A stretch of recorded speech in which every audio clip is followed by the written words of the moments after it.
한겨울 서울 외곽의 낡은 요양병원. 70대 노인 한 명이 창가에 앉아 멀어지는 검은 승용차를 바라봅니다.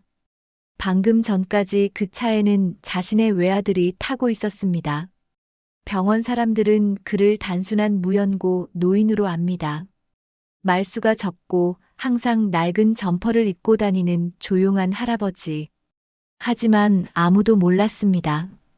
이 노인 박정우가 과거 대한민국 최대 건설사 정우건설의 창업자였다는 사실을, 그를 이곳에 유기한 사람이 바로 그의 아들 박준혁이라는 사실을, 부동산 개발 스타트업 루멘디벨롭의 대표 박준혁. 투자 유치와 상장을 코앞에 둔 그는 치매 걸린 아버지가 회사 이미지에 악영향을 줄까 두려웠습니다. 아버지, 이제 편히 쉬세요. 다신 찾아오지 않을 겁니다. 차가운 작별 인사를 남기고 떠난 아들. 하지만 박정우는 담담했습니다. 그는 이미 알고 있었으니까요. 아들이 숨긴 추악한 비밀을. 5년 전 재개발 현장에서 일어난 붕괴 사고, 은폐된 노동자의 죽음, 조작된 서류들, 그리고 그 죽은 노동자의 딸이 복수를 위해 아들의 회사에 잠입했다는 사실까지. 박정우는 조용히 기다렸습니다. 아들이 성공의 정점에 오를 그날을. 높이 올라갈수록 추락의 고통은 더 깊어지니까. 상장 발표 당일, 화려한 컨퍼런스홀에 모인 수백 명의 투자자들 앞에서 대형 스크린에 영상 하나가 재생됩니다. 과거의 진실이 적나라하게 공개되는 순간 박준혁의 왕국은 무너지기 시작합니다. 그리고 병원복을 입은 한 노인이 천천히 단상 위로 걸어 올라옵니다. 나는 내가 만든 괴물을 지켜봤을 뿐이다. 탐욕의 대가, 그리고 한 아버지의 냉혹한 심판. 버려진 아버지는 과연 무엇을 되찾았을까요?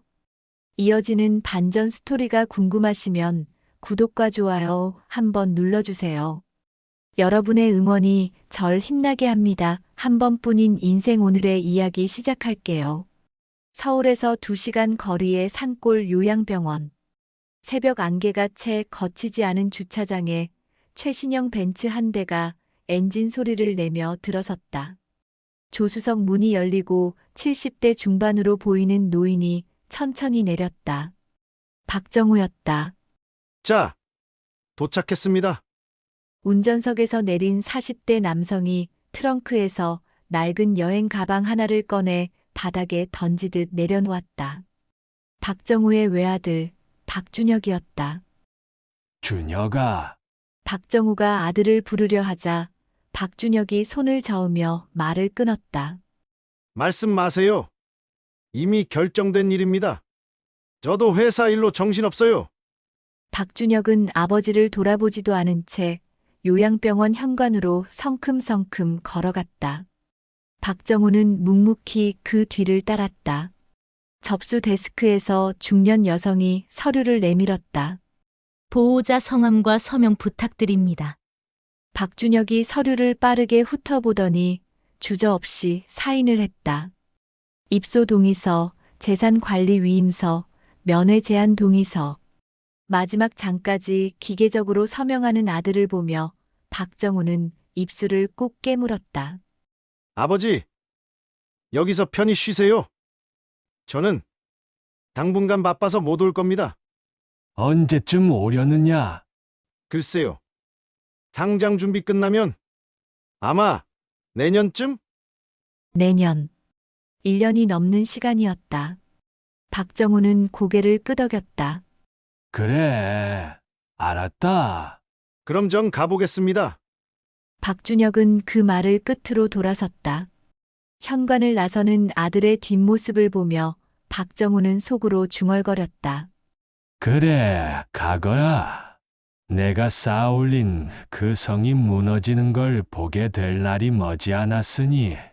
요양병원 직원이 박정우를 2층 끝방으로 안내했다. 방은 좁고 습했다. 창문 밖으로는 앙상한 나뭇가지들만 보였다. 어르신, 식사 시간은 6시. 12시, 6시입니다. 화장실은 복도 끝에 있고요. 직원이 짧게 설명을 마치고 문을 닫았다. 박정우는 침대에 앉아 잠시 천장을 바라보았다. 그리곤 주머니에서 낡은 스마트폰을 꺼냈다. 전화를 걸었다. 2번의 신호음 후 상대방이 받았다. 저예요, 서 변호사. 회장님, 잘 도착하셨습니까? 젊은 여성의 목소리였다. 서은재 변호사, 박정우의 법률 대리인이자 이번 계획의 핵심 협력자였다. 아, 이제 시작하면 되겠네. 네. 윤서진 팀장도 준비 완료했습니다. 회계 장부와 비자금 흐름 모두 확보했다고 합니다. 윤서진. 5년 전 재개발 현장 붕괴 사고로 목숨을 잃은 노동자의 딸. 그녀는 아버지의 억울한 죽음을 밝히기 위해 박준혁의 회사 루멘디벨롭에 입사해 재무팀장까지 올라갔다. 고생이 많았겠군. 회장님이야말로 이런 곳에서 지내시게 해서 죄송합니다. 괜찮아. 이 정도는 아무것도 아니지. 내 아들이 무슨 짓을 했는지 생각하면 박정우의 목소리에 차가운 결의가 담겼다. 5년 전 박준혁이 진행하던 재개발 프로젝트 현장에서 건물이 붕괴했다. 부실 시공이 원인이었다. 하지만 박준혁은 진실을 은폐했다. 하청업체 대표에게 책임을 떠넘기고 숨진 노동자의 가족들에게는 입막음 돈을 건넸다. 박정우는 우연히 그 사실을 알게 됐다. 아들 회사의 내부 고발 문건이 자신에게 익명으로 전달됐던 것이다. 처음엔 믿고 싶지 않았다. 하지만 조사를 거듭할수록 진실은 명확해졌다. 그때부터 박정우는 계획을 세우기 시작했다. 아들에게 복수하기로. 서 변호사, 준혁이가 상장 발표 날짜 확정했나? 네. 다음 달 15일입니다. 한 달 남았습니다. 좋아. 그날까지 모든 걸 완벽하게 준비해. 알겠습니다, 회장님. 전화를 끊고 박정우는 다시 창밖을 바라보았다. 눈이 내리기 시작했다. 하얀 눈송이들이 창문에 부딪혀 녹아내렸다. 박정우는 코트 안주머니에서 작은 가죽 파우치를 꺼냈다. 지퍼를 열자 그 안에는 2가지가 들어있었다. 첫째, 50억 원 상당의 무기명 채권 증서. 둘째, 박정우가 운영하던 투자그룹의 핵심 자금을 통제할 수 있는 보안 카드. 이 카드 없이는 어떤 대규모 거래도 최종 승인을 받을 수 없었다. 박준혁도 그 사실을 몰랐다. 아니, 알았다 해도 설마 아버지가 그걸 직접 갖고 있을 거라곤 상상도 못했을 것이다. 박정우는 파우치를 다시 주머니 깊숙이 넣었다. 그리고 침대에 누워 눈을 감았다. 준혁아, 너는 아버지를 버렸지. 하지만 나는 내가 지은 죄를 버리지 않을 거다. 다음 날 아침 식당에서 아침 식사가 나왔다. 밥과 된장찌개, 김치 몇 조각. 박정우는 묵묵히 식사를 마쳤다. 할아버지, 드시는 거 보니까 건강하시네요. 옆 테이블에 앉은 80대 노인이 말을 걸었다. 예, 그럭저럭 지내고 있습니다. 가족들은 자주 와요? 박정우는 잠시 망설이다 대답했다. 아들이 하나 있는데 바빠서 잘 못 와요. 그래도 있는 게 어디예요? 전 자식이 셋인데 아무도 안 와요. 하하, 노인은 쓸쓸하게 웃었다. 박정우도 따라 웃었다. 하지만 그의 눈빛은 웃고 있지 않았다. 그날 저녁 박정우의 휴대전화로 문자 메시지가 왔다. 회장님, 준혁 대표가 오늘 투자사와 최종 미팅 가졌습니다. 50억 원 투자 유치 거의 확정됐다고 합니다. 서은재. 박정우는 메시지를 읽고 조용히 미소 지었다. 차갑고 서늘한 미소였다. 50억이라 재미있군. 바로 그 돈이 내 목을 조를 줄은 꿈에도 모르겠지. 준혁아, 창밖에는 여전히 눈이 내리고 있었다. 하얀 눈 위로 박정우의 그림자가 길게 드리워졌다. 복수는 이제 막 시작되었다. 요양병원에 온 지 일주일이 지났다. 박정우는 매일 같은 시간에 일어나 같은 루틴을 반복했다. 아침 6시 기상, 세면, 식사, 산책, 낮잠, 저녁 식사, 취침. 다른 노인들과 다를 바 없는 일상이었다. 하지만 그의 방에서만은 다른 일이 벌어지고 있었다. 밤 10시 소등 시간이 지나면 박정우는 침대 밑에 숨겨둔 노트북을 꺼냈다. 서은재 변호사가 몰래 전달해 준 것이었다. 화면에는 루멘디벨롭의 실시간 내부 자료들이 띄워졌다. 회계장부, 자금 흐름, 이사회 회의록, 투자 제안서, 윤서진 팀장이 보내온 파일들이었다. 박정우는 하나하나 꼼꼼히 살펴봤다. 그의 눈빛이 어느 페이지에서 멈췄다. 재개발 프로젝트 A-7, 2021년 6월 23일 붕괴 사고. 그 아래 작은 글씨로 적힌 메모. 하청업체 책임으로 종결. 보상금 각 유족당 3억 원 지급. 사건 종결. 박정우의 손이 떨렸다. 3천만 원. 사람 목숨 값이 그것뿐이었단 말인가? 그는 계속 스크롤을 내렸다. 그러다 또 다른 문서를 발견했다. 비자금 운용 내역 기밀. 파일을 열자 엑셀 시트가 나타났다. 수십 개의 거래 내역이 빼곡히 적혀 있었다. 박정우는 그중 한 줄을 유심히 봤다. 2021년 7월 15일 수원지검 검사 2억 원. 그 다음 줄 2021년 7월 20일 경찰청 과장 5천만 원.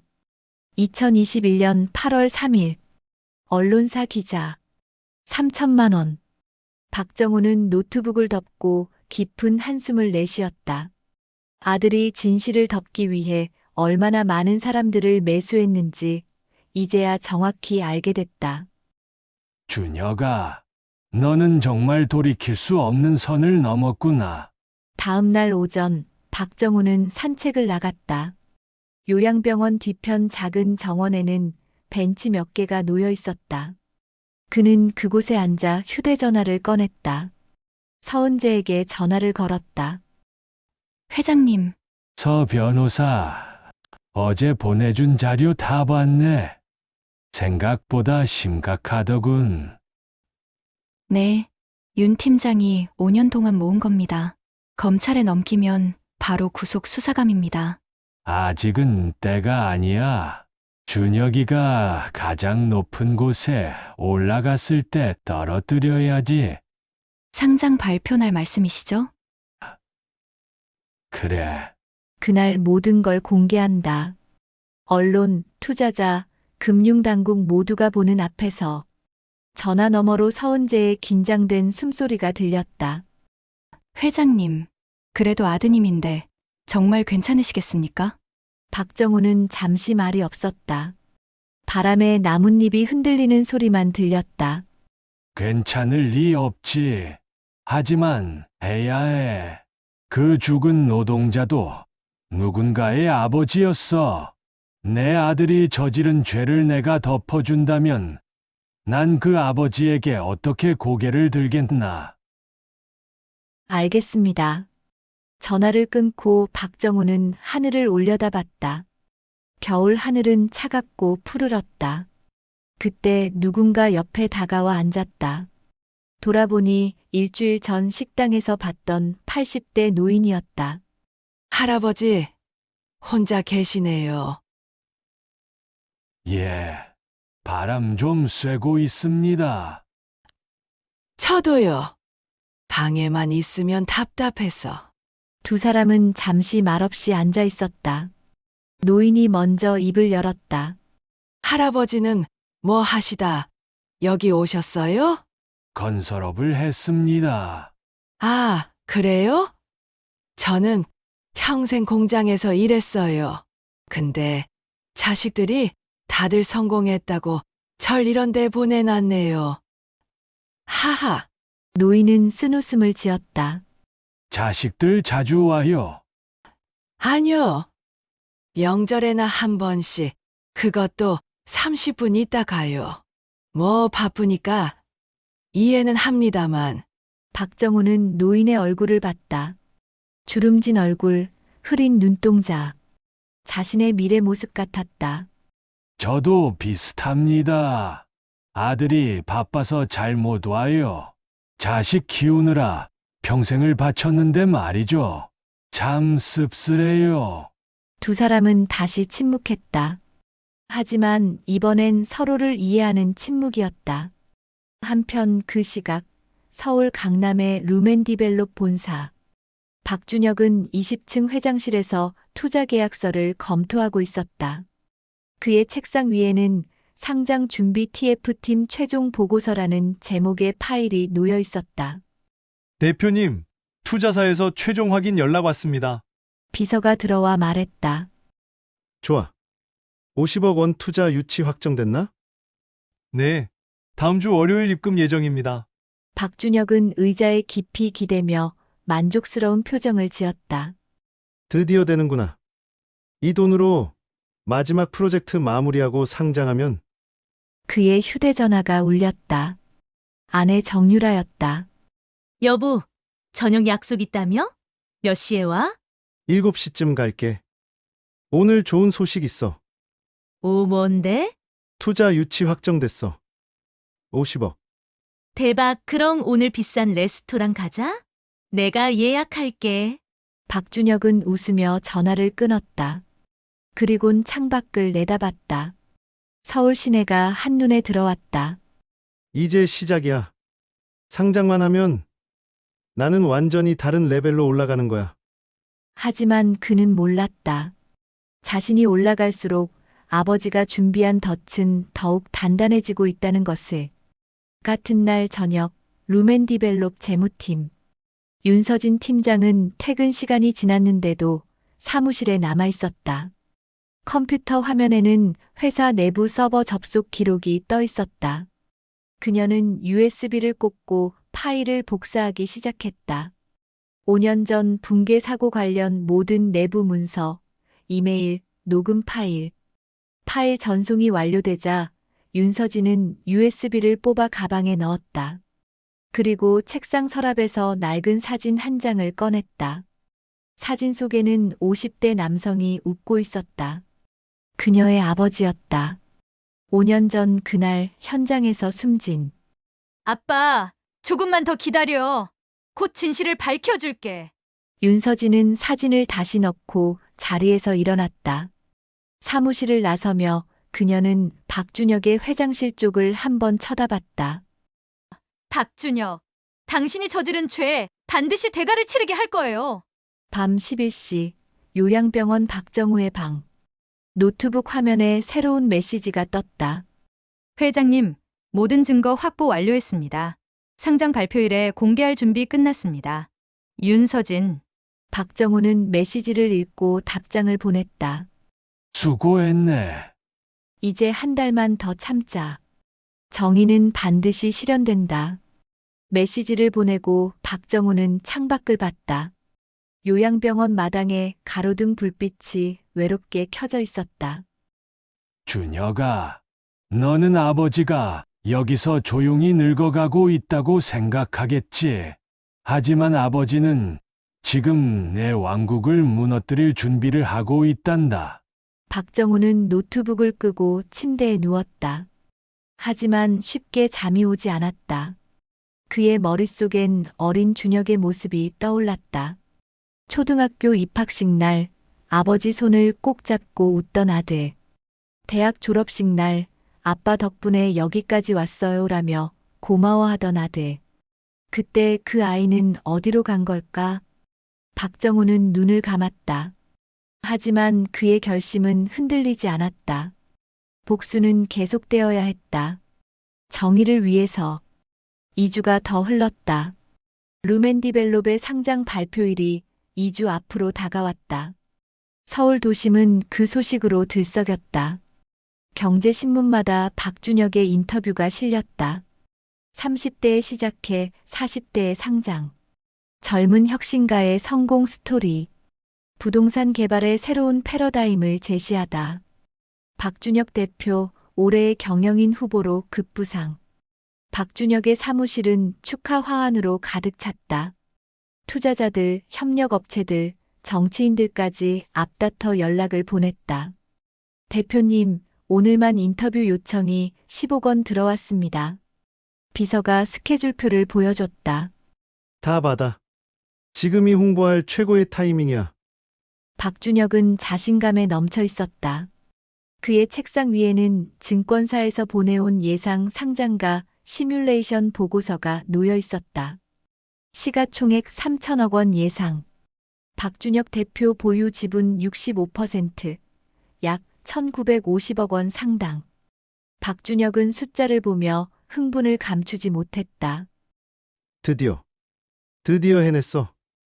그날 저녁 박준혁은 아내 정유라와 함께 강남의 고급 레스토랑을 찾았다. 미슐랭 3스타 프렌치 레스토랑. 예약하기도 어려운 곳이었다. 축하해요, 여보. 당신 정말 대단해. 정유라가 샴페인 잔을 들어 건배를 청했다. 그녀의 목에는 3억 원짜리 다이아몬드 목걸이가 걸려 있었다. 당신도 고생 많았어. 상장하면 더 좋은 거 사줄게. 오빠는 정말 사랑해요. 두 사람은 달콤한 대화를 나눴다. 하지만 그들은 몰랐다. 자신들의 화려한 만찬이 곧 마지막이 될 거라는 것을. 같은 시각 요양병원. 박정우는 저녁 식사를 마치고 방으로 돌아왔다. 밥과 국, 반찬 2가지. 소박한 식사였지만 그는 불평하지 않았다. 방문을 잠그고 노트북을 켰다. 서은재로부터 새로운 파일이 전송되어 있었다. 박준혁 최근 활동 종합보고서. PDF. 파일을 열자 사진들이 나타났다. 고급 레스토랑에서 식사하는 박준혁 부부, 명품 매장에서 쇼핑하는 정유라, 골프장에서 재벌들과 라운딩하는 박준혁. 박정우는 사진들을 하나하나 넘기며 쓴웃음을 지었다. 50억 투자받기도 전에 벌써 저렇게 쓰고 다니는구나. 그는 계속 스크롤을 내렸다. 그러다 한 장면에서 멈췄다. 박준혁이 인터뷰하는 영상 캡처였다. 기자가 질문했다. 부모님께서 많이 자랑스러워하시겠어요? 박준혁의 대답. 아, 아버지는 연세가 많으셔서 요양 중이십니다. 건강이 좋지 않으셔서 자주 뵙지는 못하지만 제 성공을 가장 기뻐하실 거라 믿습니다. 박정우는 노트북을 덮었다. 가슴이 먹먹했다. 건강이 좋지 않다고? 나는 멀쩡한데. 거짓말도 이렇게 자연스럽게 하는구나. 휴대전화가 울렸다. 서은재였다. 회장님, 내일 윤서진 팀장과 미팅 있습니다. 최종 점검하려고요. 어디서? 요양병원 근처 카페로 나오실 수 있으세요? 외출이 가능한가? 신청하면 됩니다. 보호자 동의 없이도 가능해요. 그래. 내일 오전 10시에 보세. 다음 날 오전 박정우는 외출 신청을 하고 요양병원을 나섰다. 걸어서 10분 거리에 있는 작은 카페. 서은재와 윤서진이 먼저 와 있었다. 회장님, 두 사람이 일어나 인사했다. 박정우는 고개를 끄덕이고 자리에 앉았다. 윤 팀장 얼굴 보니 반갑네. 저도 뵙고 싶었습니다, 회장님. 윤서진은 30대 중반의 여성이었다. 단정한 정장 차림에 날카로운 눈빛을 가진. 준비는 다 됐나? 네. 모든 증거 자료 정리 끝났습니다. 윤서진이 태블릿을 꺼내 화면을 보여줬다. 첫째, 5년 전 붕괴 사고 은폐 증거. 내부 이메일, 녹취록, 조작된 보고서, 원본과 실제 보고서 비교 자료. 둘째, 비자금 조성 내역, 검사, 경찰, 언론인 매수 증빙. 셋째, 최근 3년간 회계 부정, 허위 매출 부풀리기, 비용 누락. 박정우는 자료를 꼼꼼히 확인했다. 이 정도면 충분하군. 금융감독원과 검찰에 동시 제보하면 상장 절차는 즉각 중단되고 준혁 씨는 구속 수사감입니다. 서은재가 덧붙였다. 박정우는 잠시 생각에 잠겼다. 윤서진이 조심스럽게 물었다. 회장님, 혹시 마음이 바뀌신 건 아니시죠? 아니, 박정우의 대답은 단호했다. 다만 이게 정말 최선인지 자꾸 생각하게 되는구만. 회장님, 윤서진이 박정우의 손을 잡았다. 제 아버지는 그날 현장에서 돌아가셨어요. 안전모도 제대로 안 쓴 채로요. 왜 그랬는지 아세요? 회사가 비용 절감한다고 안전장비 지급을 안 했거든요. 그녀의 눈에 눈물이 고였다. 박준혁 대표는 그걸 알면서도 하청업체 탓만 했어요. 우리 아버지를 죽인 건 그 사람입니다. 박정우는 윤서진의 떨리는 손을 꽉 잡았다. 내가 흔들려서 미안하네. 끝까지 갈 거야. 반드시. 세 사람은 2시간 동안 최종 계획을 점검했다. 상장 발표 당일 컨퍼런스홀에 모든 증거를 공개하는 시나리오. 그날 언론사들도 다 올 겁니다. 생중계도 됩니다. 좋아. 그럼 대한민국 전체가 지켜보는 가운데 진실이 밝혀지는 거군. 네. 그리고 회장님께서 직접 단상에 오르셔야 합니다. 내가 네. 아버지가 직접 아들의 죄를 폭로하는 장면이 필요합니다. 그래야 사람들이 믿어요. 박정우는 고개를 끄덕였다. 알았네. 그날 내가 직접 나서지. 카페를 나서며 박정우는 하늘을 올려다봤다. 구름 사이로 햇살이 비쳤다. 준혁아, 아버지가 마지막으로 너를 가르치마. 세상에는 돈으로 살 수 없는 게 있다는 걸. 그날 오후 루멘디벨롭 본사. 박준혁은 임원 회의를 주최하고 있었다. 상장 발표 당일 일정 최종 확인합니다. 오전 10시 컨퍼런스홀 입장, 11시 프레젠테이션 시작. 그때 재무팀장 윤서진이 보고했다. 대표님, 투자금 50억 원 입금 확인됐습니다. 좋아. 박준혁이 책상을 탁 쳤다. 이제 진짜 시작이다. 여러분, 2주 후면 우리는 상장사가 됩니다. 모두 수고 많았어요. 임원들이 박수를 쳤다. 하지만 윤서진만은 박수를 치지 않았다. 그녀는 조용히 미소만 지었다. 2주 후, 당신의 왕국이 무너지는 걸 보게 될 거예요. 박준혁. 회의가 끝나고 박준혁은 창가에 서서 서울 야경을 내려다봤다. 드디어 여기까지 왔어. 아버지. 그는 문득 아버지 생각이 났다. 요양병원에 보낸 지 한 달이 지났다. 한 번도 연락하지 않았다. 상장하고 나서 한번 가봐야겠다. 그때는 성공한 모습 보여드릴 수 있을 테니까. 박준혁은 그렇게 생각했다. 하지만 그는 몰랐다. 자신이 아버지를 다시 볼 때는 법정에서가 될 거라는 것을. 요양병원 박정우의 방. 그는 침대에 누워 천장을 바라보았다. 2주. 이제 2주만 더 기다리면 된다. 주머니에서 가죽 파우치를 꺼냈다. 50억 원짜리 채권과 보안 카드. 이제 곧 이것들의 진짜 쓰임새를 보여줄 때가 왔구나.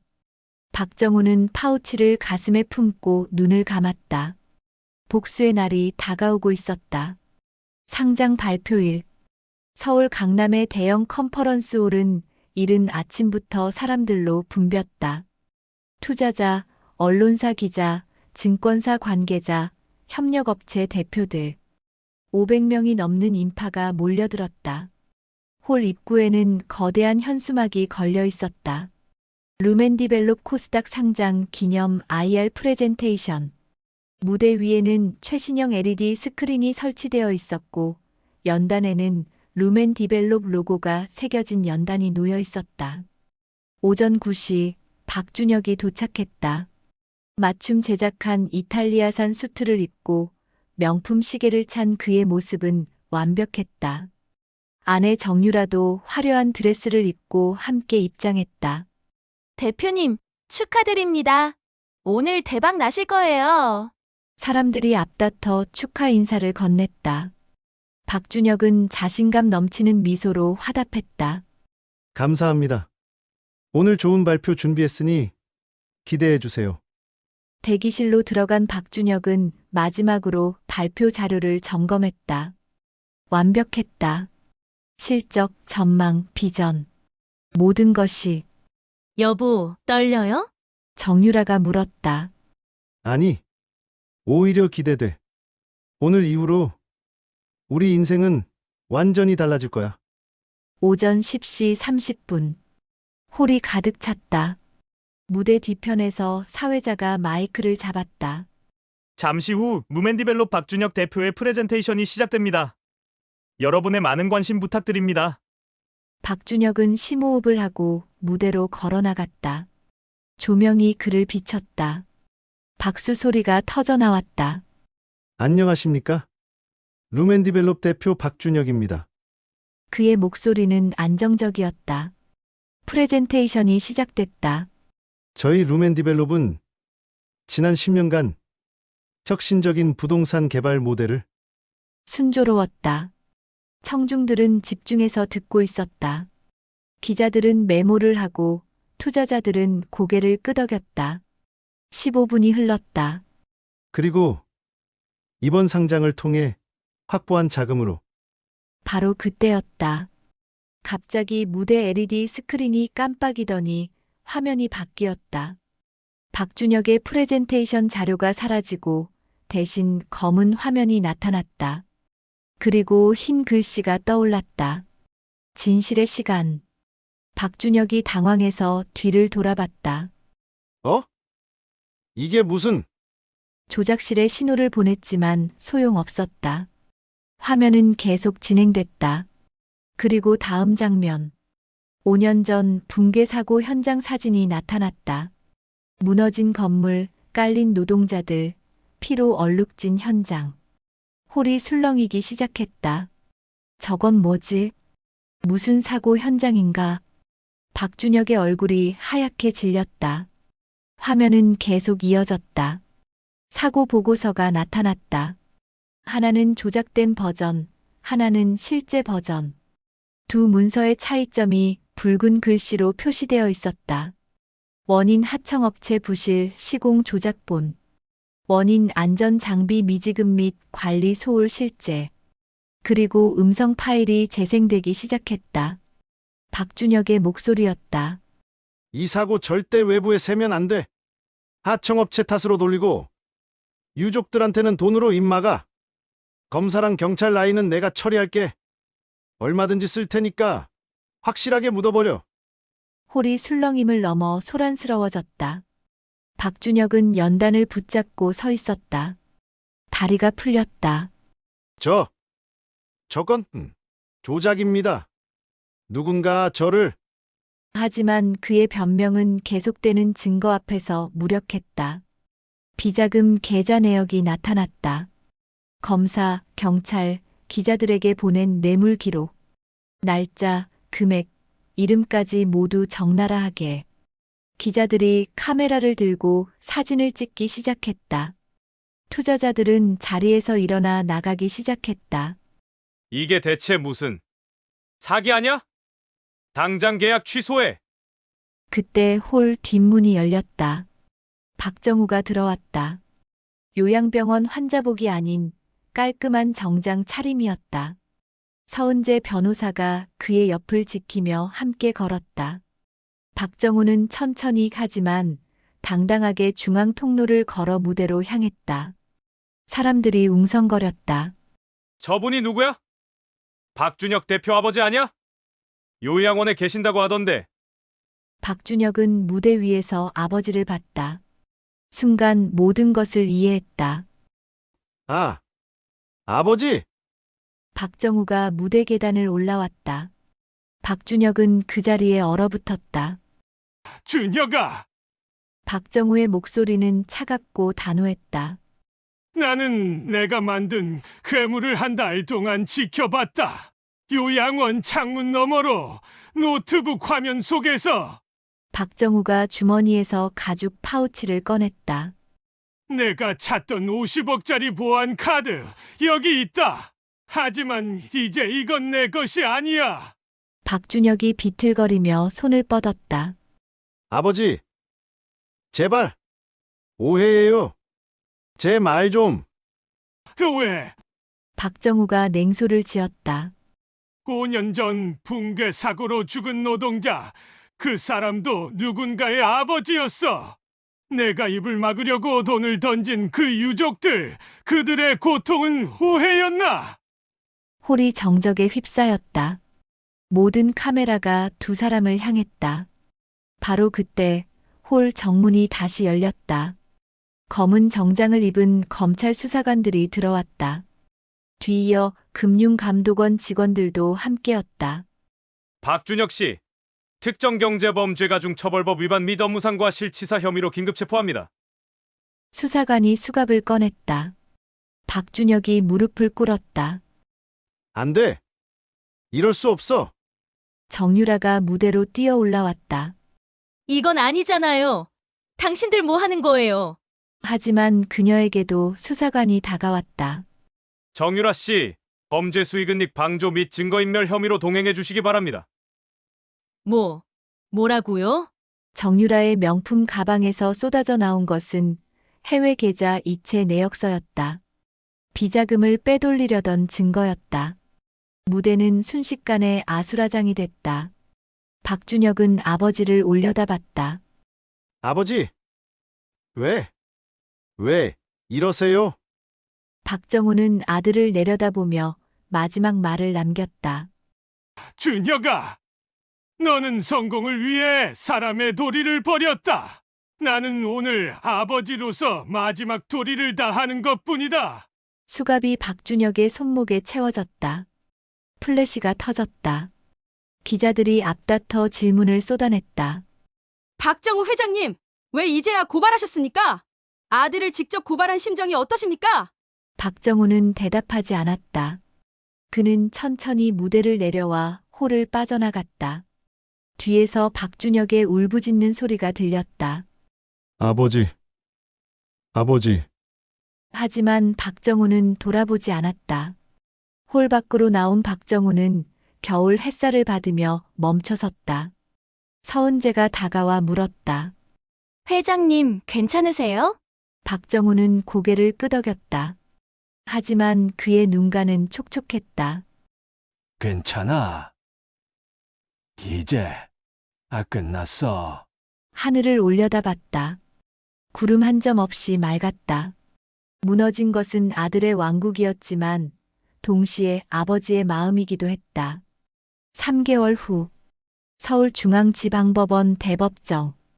박준혁의 1심 선고 공판이 열렸다. 방청석은 사람들로 가득 찼다. 유족들, 기자들, 그리고 맨 뒷자리에 조용히 앉은 박정우. 판사가 판결문을 읽기 시작했다. 피고인 박준혁은 업무상과 실치사, 증거인멸, 특정경제범죄가 중처벌법 위반 등의 죄로 징역 12년을 선고한다. 피고인 정유라는 범죄 수익은닉 및 증거인멸 방조 혐의로 징역 5년을 선고한다. 법정 앞 죄수복을 입은 박준혁이 고개를 떨구었다. 그의 눈에서 눈물이 떨어졌다. 판결이 끝나고 박준혁은 박정우를 찾았다. 두 사람의 시선이 마주쳤다. 박준혁이 입을 열려 했지만 교도관이 그를 데리고 나갔다. 박정우는 끝까지 아무 말도 하지 않았다. 법정을 나서는 박정우에게 윤서진이 다가왔다. 회장님, 감사합니다. 저희 아버지도 이제 편히 쉬실 수 있을 것 같아요. 윤서진의 눈에 눈물이 고였다. 아니야. 내가 고마워해야지. 용기 내줘서. 앞으로 어떻게 하실 거예요? 박정우는 잠시 생각하더니 대답했다. 조용히 살려고. 이제 정말로. 그날 오후 박정우는 루멘디벨롭의 파산 절차를 마무리했다. 회사 자산은 모두 정리됐고 피해자 보상금으로 우선 배분됐다. 남은 돈으로 박정우는 두 가지 일을 했다. 첫째, 5년 전 사고로 희생된 노동자들의 자녀들을 위한 장학재단을 설립했다. 둘째, 자신이 버려졌던 그 요양병원을 인수했다. 이름을 바꿀 겁니다. 건너온 평화의 집으로. 박정우는 요양병원 원장과 직원들을 전원 교체했다. 그리고 노인들을 존중하고 따뜻하게 대하는 새로운 팀을 구성했다. 이곳을 다시는 누군가 버림받는 곳이 아니라 진정으로 쉴 수 있는 곳으로 만들어주세요. 박정우의 당부였다. 한 달 후 박정우는 서울을 떠났다. 강원도 산골 마을의 작은 한옥. 서은재가 마련해 준 곳이었다. 회장님, 여기서 편히 지내세요. 필요한 거 있으면 언제든 연락 주시고요. 고생 많았네. 서 변호사. 자네도 이제 자네 인생 살게. 네, 회장님. 가끔 찾아뵐게요. 서은재가 떠나고 박정우는 혼자가 됐다. 집 앞마당에는 작은 텃밭이 있었다. 박정우는 매일 아침 일어나 밭을 가꿨다. 상추, 고추, 토마토, 손수 심고 키웠다. 어느 날 오후 집 앞에 누군가 찾아왔다. 윤서진이었다. 그녀의 손에는 과일 바구니가 들려 있었다. 회장님, 그동안 안녕하셨어요? 오, 이은 팀장. 어떻게 여기? 서 변호사한테 주소 받았어요. 인사드리러 왔어요. 두 사람은 마루에 앉아 차를 마셨다. 회장님, 저 결혼해요. 오, 그래. 축하하네. 네. 아버지 친구분 아드님이세요. 착한 사람이에요. 윤서진이 수줍게 웃었다. 아버지가 하늘에서 보시면 기뻐하실 거야. 그럴 것 같아요. 회장님도 초대장 보내드릴게요. 꼭 오세요. 그래, 꼭 갈게. 윤서진이 돌아가고 박정우는 다시 텃밭으로 나갔다. 해가 뉘엿뉘엿 지고 있었다. 노을이 아름다웠다. 이제 정말 끝났구나. 박정우는 호미를 내려놓고 하늘을 올려다봤다. 6개월 후 교도소. 박준혁은 수감 생활 중이었다. 처음엔 분노와 원망으로 가득했다. 하지만 시간이 지나면서 조금씩 변하기 시작했다. 교도소 도서관에서 책을 읽었다. 철학책, 자기계발서, 그리고 아버지에 관한 책. 어느 날 그는 편지를 썼다. 아버지께 감옥에서 매일 반성합니다. 제가 얼마나 큰 죄를 지었는지 이제야 깨닫고 있습니다. 아버지를 요양원에 버렸던 그날, 저는 사람으로서 최악의 선택을 했습니다. 돈과 성공이 전부인 줄 알았습니다. 하지만 아버지께서 가르쳐 주셨습니다. 진짜 중요한 건 사람의 도리라는 것을. 용서를 구하지 않겠습니다. 제가 지은 죄는 용서받을 수 없다는 것을 압니다. 다만 한 가지만 약속드립니다. 이곳에서 나가는 날, 저는 다른 사람이 되어 있을 것입니다. 아버지가 자랑스러워할 수 있는 사람으로. 준혁, 올림. 편지는 보내지지 않았다. 박준혁은 그저 공책에 적어두었다. 언젠가 직접 전할 날을 위해. 1년 후 봄. 박정우의 한옥 앞마당에는 꽃이 피었다. 개나리, 진달래, 벚꽃. 그는 평온한 일상을 살고 있었다. 아침에 밭을 가꾸고 오후에는 책을 읽고 저녁에는 산책을 했다. 가끔 마을 노인정에 가서 동네 어르신들과 이야기를 나눴다. 박 선생님, 서울서 큰 사업하셨다며? 옛날 일이에요. 지금은 그냥 농부입니다. 박정우는 자신의 과거를 숨기지 않았지만 자랑하지도 않았다. 어느 날 저녁 현관 앞에 소포 하나가 놓여 있었다. 발신이 넘는 소포. 열어보니 공책 한 권이 들어 있었다. 공책을 펼치자 익숙한 필체가 보였다. 박준혁의 글씨였다. 아버지께 드리는 참회록. 박정우는 공책을 천천히 읽었다. 준혁이 감옥에서 쓴 일기, 반성문, 편지들. 마지막 페이지에 이렇게 적혀 있었다. 아버지, 저는 매일 아버지를 원망했습니다. 왜 저를 무너뜨렸냐고. 하지만 이제 압니다. 아버지께서 저를 구해주신 거라는 것을. 만약 그날 아버지께서 막아주지 않으셨다면 저는 더 큰 죄를 짓고 더 많은 사람을 다치게 했을 겁니다. 감사합니다, 아버지. 그리고 죄송합니다. 언젠가 이곳을 나가는 날 제대로 된 사람이 되어 다시 찾아뵙겠습니다. 박정우는 공책을 덮었다. 눈가가 뜨거워졌다.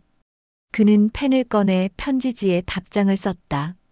준혁아, 아버지도 매일 너를 생각한다. 미워서가 아니라 걱정돼서. 내가 진심으로 반성하고 있다니 다행이다. 하지만 서두르지 마. 진정한 변화는 시간이 걸리는 법이니까. 아버지는 여기서 너를 기다리고 있마. 언젠가 내가 나올 때, 그때는 함께 밭을 가꾸자. 아버지가 심은 토마토가 아주 달단다. 아버지가... 편지를 봉투에 넣고 박정우는 우체국으로 향했다. 길을 걸으며 그는 생각했다. 복수는 끝났지만 용서는 이제 시작인 거겠지.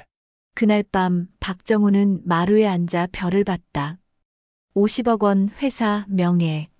모든 것을 잃었다. 아니, 버렸다. 하지만 그는 가장 소중한 것을 되찾았다. 자신의 이름을. 그리고 사람으로서의 도리를. 요양병원에 버려졌던 노인은 이제 없었다. 남은 것은 그저 박정우. 평범한 한 사람일 뿐이었다. 그리고 그것으로 충분했다. 여러분, 긴 이야기 끝까지 들어주셔서 진심으로 감사합니다. 오늘 이야기는 단순한 복수극이 아니었습니다. 한 아버지가 아들에게 마지막으로 가르친 인생의 교훈이었습니다. 박정우 회장은 50억 원을 가지고 있었지만 그것으로 아들을 구할 수 없었습니다. 대신 그는 더 큰 것을 주었습니다. 바로 깨달음이라는 선물을요. 돈은 사람을 행복하게 할 수 있습니다. 하지만 사람을 사람답게 만들지는 못합니다. 진정으로 우리를 인간답게 만드는 건 돈이 아니라 서로를 향한 진심과 책임감입니다. 박준혁은 모든 걸 잃고 나서야 가장 중요한 것을 배웠습니다. 박정우는 아들을 감옥에 보내면서도 동시에 그에게 새로운 삶의 기회를 준 것이었습니다. 때론 가장 큰 사랑은 냉정한 모습으로 다가올 수 있습니다. 박정우의 복수는 미움이 아니라 아들을 향한 마지막 사랑이었는지도 모릅니다.